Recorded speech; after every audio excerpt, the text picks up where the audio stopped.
Alright guys, welcome back to the Average Reloader.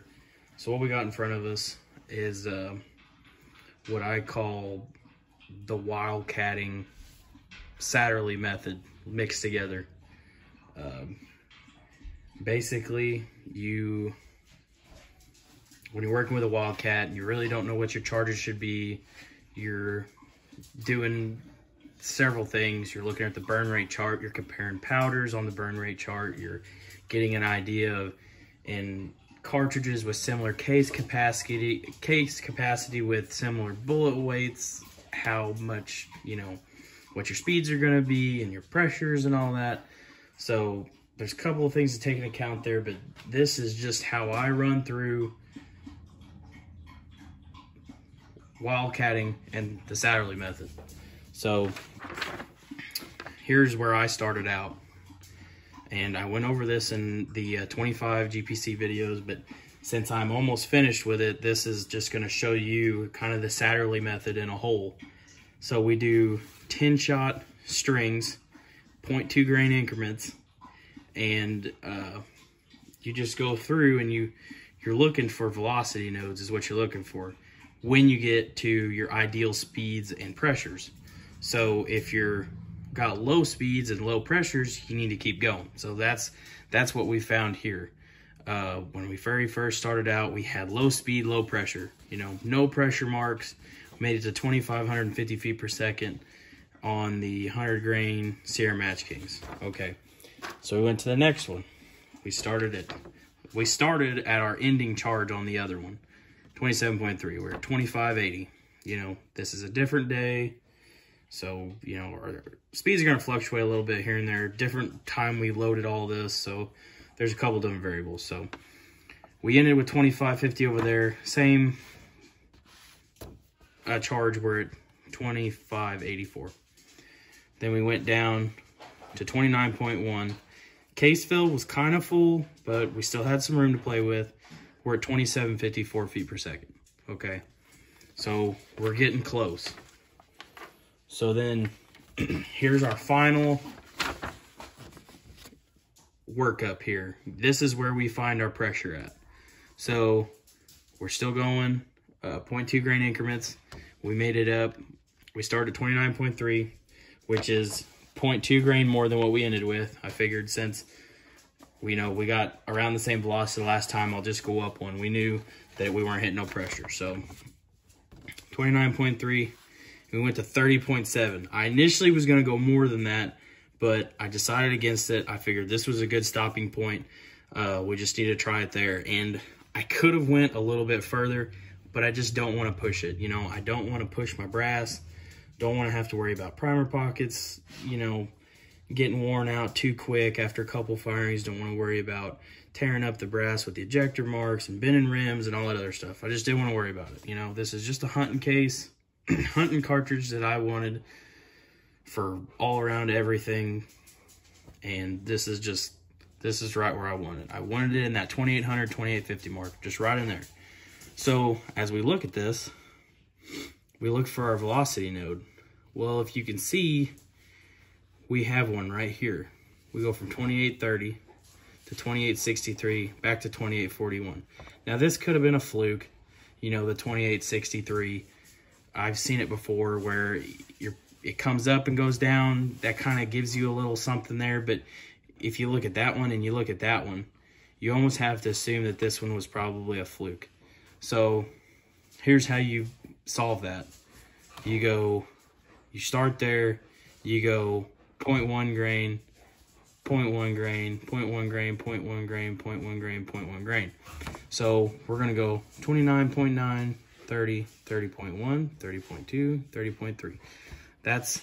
That's how we're going to do that. From the top of the node to the bottom of the node, 0.1 grains, just to show the overall difference. And what we're going to do when we do this, we're going to shoot 3-shot strings. And shooting 3-shot strings is going to tell you two things: how your group looks and how your SD is. But once you do that, like over here, this is what we're set up for. you know, our 3-shot strings. Once you do that and you hone in on which one's got the best or which one's the closest, then you load those in 5-shot strings. You know, they tell you shoot 5-shot groups. The reason is, behind that, your group can only get bigger with more shots. So the more shot group you do, so doing 2 more shots, if you still hold a small group, that's going to show you the edge over which load's better if you got more than one to try.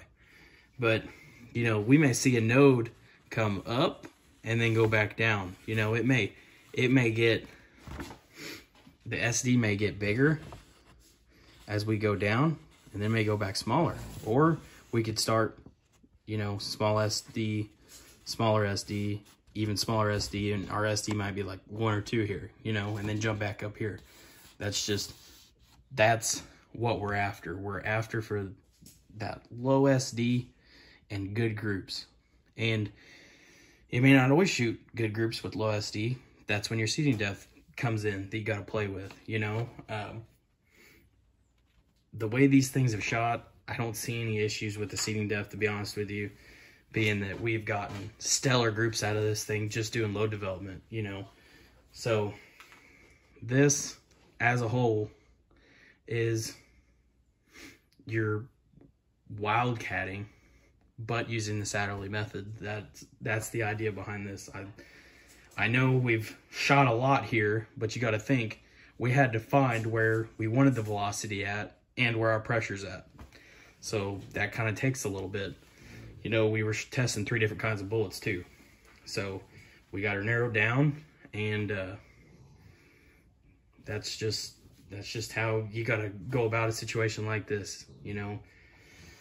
And to me, I found this method to be very accurate. I used to do OCW, and I felt like I was just trying all kinds of crazy stuff. Like, it was just, there was no myth to the madness. You were just essentially throwing a load out there and shooting a 3-shot group of it. And it's just like, well, that shot like crap. Now I got to try a different one.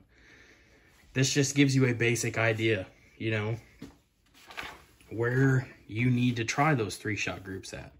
You just put a couple down the barrel, see what your velocities are, see where your pressure spikes are at, and just kind of decide, you know, do I want to be over here? Because I mean, I could have loaded down here, you know, between 29.1 and 29.3. Those look pretty good.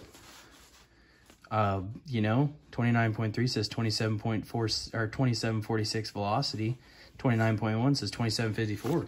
We could try a node there if we wanted to, but I want faster than that, and you know, so that's why we did this. Once you find the velocities and the nodes you want to try around, that's when you load up your 3-shot strings there and just do 0.1 grain increments, and that'll pretty well get you what you want to see. If I have let me look through my copies here, see if I have one that shows a good, like this. I switched bullets on my 6mm Lynx. This is my match gun, and I loaded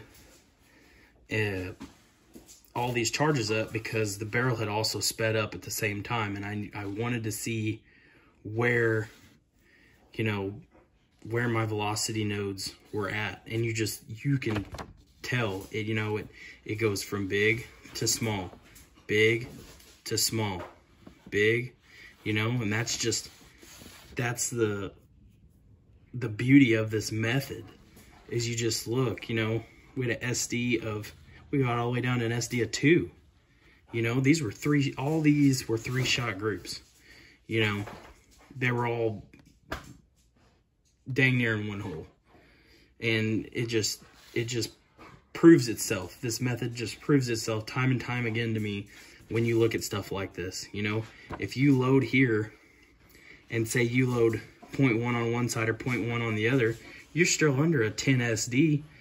That's great, you know. That means you can throw it in a Dillon and just go like hell, or you can, you know, come straight out of the trickler. You don't have to have nothing crazy where it measures down to the 200ths of a grain, you know. That's what you want to see, you know. If I went all the way down here, I got 3.7 on one side, 4.4 on the other, no matter where I load it at. That's just going to be an accurate load. So that's the idea behind this. And to me, it's the simplest method. There's a lot of other people that would love to disagree, but that's just my take on the wildcatting with the Satterlee method. I think it's just simply the best way to do it. Appreciate your guys' comments and feedback on this. We'll see what the 25 GPC does, and should have some good data for you guys come a week or two whenever we got good weather to shoot. It's pretty humid out. I hate to shoot when it's really this humid and raining, so stay tuned. We'll see you next time.